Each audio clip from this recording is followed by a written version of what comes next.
What's your take on this? Oh, man, this is rough. This is a rough one. Speaking of microtransactions, Tencent pulls blockbuster game PUBG in China and launches a patriotic alternative. You probably heard about this story. This news broke pretty recently. PUBG has been getting a rap, man. A real rap. It got banned in Nepal.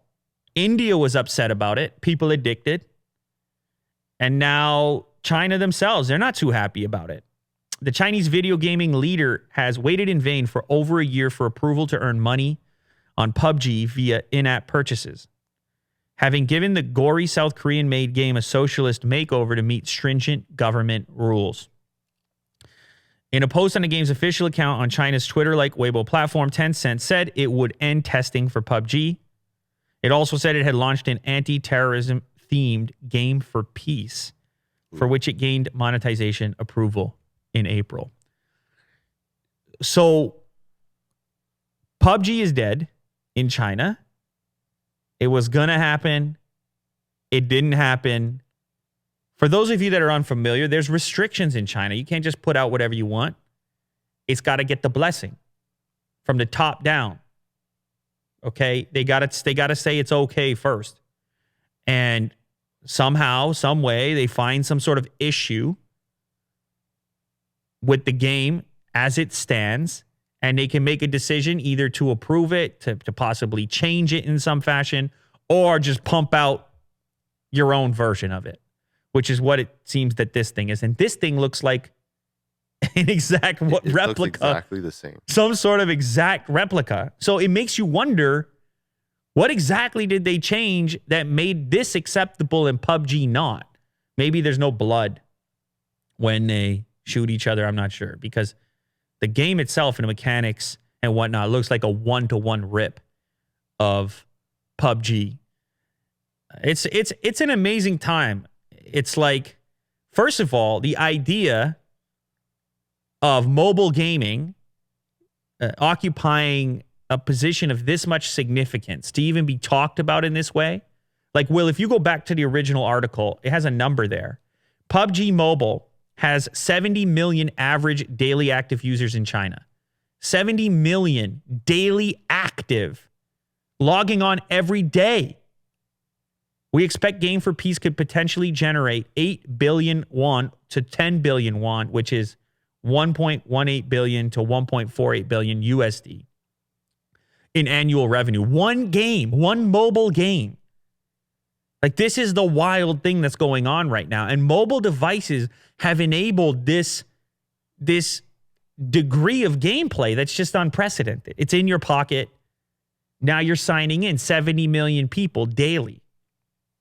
So Tencent shares are up because of what this mobile game for Peace is going to be capable of. They know it's going to be able to generate the revenue because they see the PUBG users and they say, okay, you can't have PUBG, you have this instead. So maybe there's more to it. There usually is. Usually more to these stories.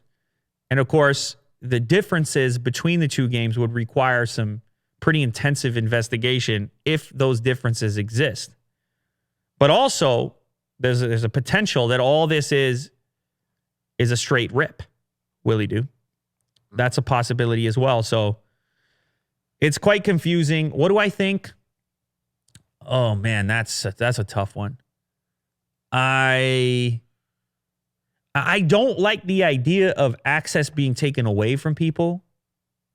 That kind of bothers me a little bit. Like, that the rest of the world gets to experience one reality and then people in China have this other situation in which they just can't grab that game. But it's a different situation, man. You can't always compare apples to apples, even when you want to. You have your own experience. You have your own life.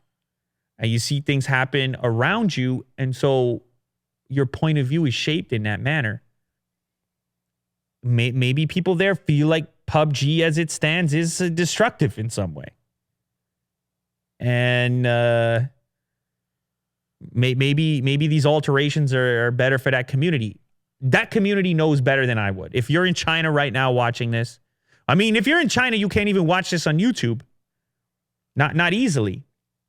But you actually can download this as a podcast in audio form from iTunes if you're in China. It's kind of crazy because I was looking at the analytics and I saw that there's Chinese listeners.